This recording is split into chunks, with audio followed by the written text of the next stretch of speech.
Hi Hannah. Hi. We're gonna take your blood pressure today. Just some things to keep in mind. You want to keep your back straight and flat against the chair, and your arm up, and then your feet flat on the ground. Okay. It just helps keep your blood pressure more stable.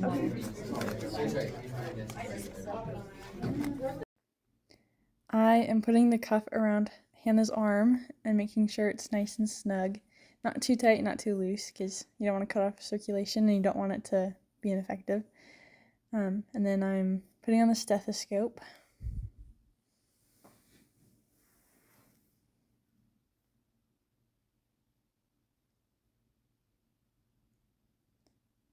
And I have her hold the little dial so I can see it.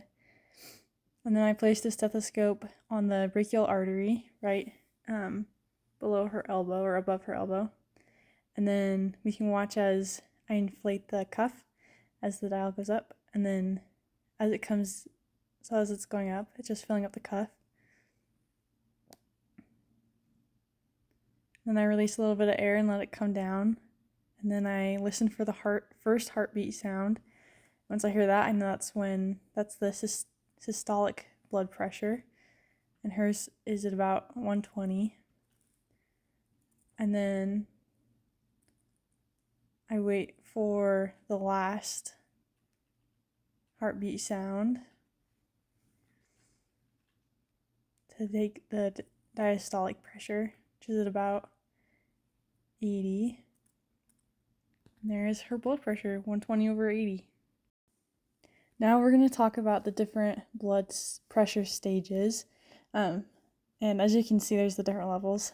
And normals is 120/80. And then as it gets a bit higher on both ends, you get elevated blood pressure and then high blood pressure, hypertension stages 1 and 2, and then hypertensive crisis is not good.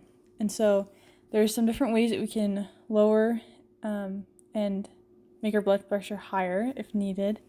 Some ways that we can make our blood pressure higher is increase our sodium intake. This is just consuming more salt because this increases blood volume, which leads to higher blood pressure. And then there's also medications for it, like those that contain stimulants or other cause fluid retention that also raise blood pressure.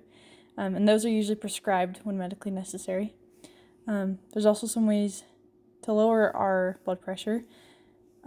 Regular exercise is a really good one because it helps strengthen your heart and improve blood circulation. It's recommended to try to exercise for at least 30 minutes every day or most days of the week. And then also having a healthy diet that's low in sodium and rich in fruits, vegetables, and whole grains can lower blood pressure. And there's different diets designed for different purposes for lowering different types of blood pressure. But it's really important to have good blood pressure so that our hearts stay nice and healthy and we don't have more medical problems.